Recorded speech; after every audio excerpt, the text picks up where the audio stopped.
লক্ষ্মী ঝাঁপি ধারাবাহিকের আজকের পর্বের শুরুতে দেখা যায় ঝাঁপি সেই গুন্ডাদের কাছে গিয়ে জিজ্ঞেস করে, আমাদের বিয়েটা কেন দিলে, পুরো ঘটনা খুলে বলো। গুন্ডারা জানায়, একজন বুড়ো লোক আমাদের কাছে এসেছিল, 50,000 টাকা দিয়ে বলেছিল জামপোতা গ্রামে একটা মেয়ে আসবে সার্ভে করতে, তখন আমরা তাকে উত্ত্যক্ত করব আর পরে একটা ছেলের সঙ্গে তার বিয়ে দিয়ে দেবো। সেই টাকার লোভ সামলাতে না পেরে আমরা তোমাদের বিয়ে দিয়েছিলাম। ঝাঁপি সেই কথাগুলো ফোনে রেকর্ড করে এবং নিরুদাকে বলে ভিডিওটা পাঠিয়ে দিতে। ঝাঁপি বলে, 48 ঘন্টার মধ্যে এখন আর মাত্র 2.5 ঘন্টা বাকি, এর মধ্যেই আমি প্রমাণ করব আমি নির্দোষ। এরপর সরকার বাড়িতে সবাই মিলে বসে, ঝাঁপি রেকর্ডিং সবার সামনে বাজায়, দীপের বাবা মা ঠাম্মি সবাই শোনে। অন্যদিকে ইনকা অনিককে বলে, তুমি দিয়ে কোনো কাজ হয় না, এবার যদি ফাঁস হয়ে যায় সব শেষ। ঝাঁপি আবার বলে, ওই বুড়ো লোক চাওয়ালাকে বলেছে পুলিশ এলে আমার নাম বলবে, যেন সবাই ভাবে বিয়েটার পেছনে আমি আছি। দীপ ছবিটা দেখে অবাক হয়ে বলে, এই লোকটা কেন বারবার আমাদের পিছনে লেগে আছে, বিয়ে দিয়ে আবার সেটা ভাঙার স্বার্থই বা কি? ঝাঁপি বলে, আমারও সেই একই প্রশ্ন। অন্যদিকে ইনকা রনিতকে সতর্ক করে বলে, ঝাঁপি খুব চালাক, সে একদিন না একদিন খুঁজে বের করবেই কারা এর পেছনে আছে।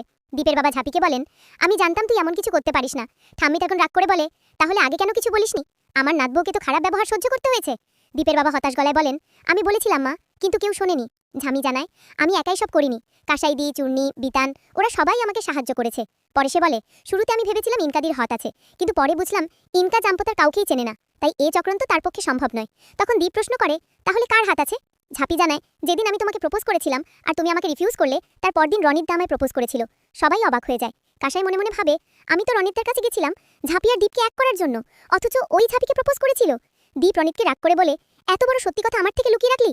ঝাঁপি আবার বলে, এই বিয়ে ভাঙার পেছনে রনিত তার ইন্টেনশন ছিল, কারণ আমি ওকে রিফিউজ করেছিলাম। রনিত শান্ত গলায় বলে, কাউকে ভালোবাসা কোনো অপরাধ নয়, হয়তো আমার ভালোবাসাটা তোমাদের কাছে পাপ মনে হয়েছে, কিন্তু যেদিন থেকে ঝাঁপি তোকে ভালোবাসে দীপ, সেদিন থেকেই আমিও ঝাঁপিকে ভালোবাসি। সে ঝাঁপিকে উদ্দেশ্য করে বলে, আমি হয়তো দীপের মতো লন্ডন ফেরত নই, ততটা মেধাবীও নই, কিন্তু দীপের থেকে দূরে রেখে ভালোবাসাটা আমি দিতে চেয়েছিলাম। ঝাঁপি চোখে জল নিয়ে বলে, আমি তো তোমাকে কোনোদিন সেই দিক দিয়ে দেখিনি, সবসময় ভাইয়ের মতোই দেখেছি। দীপ তখন বলে, আমি তোকে সবকিছু বলি, কিন্তু তুই এত বড় কথা লুকিয়ে রাখলি কেন? রনিত দীর্ঘশ্বাস ফেলে বলে, আমি সবসময় হেরে গেছি, ব্যর্থ হয়েছি, নিজের ভালোবাসার কাছেও হেরে গেছিলাম, তাই কিছু বলিনি। তবে বিশ্বাস করো, যেদিন ঝাঁপি আমায় রিফিউজ করেছিল, সেদিন থেকে আমি আর তাকে কোনোভাবে বিরক্ত করিনি। আজকের পর্ব এখানেই শেষ।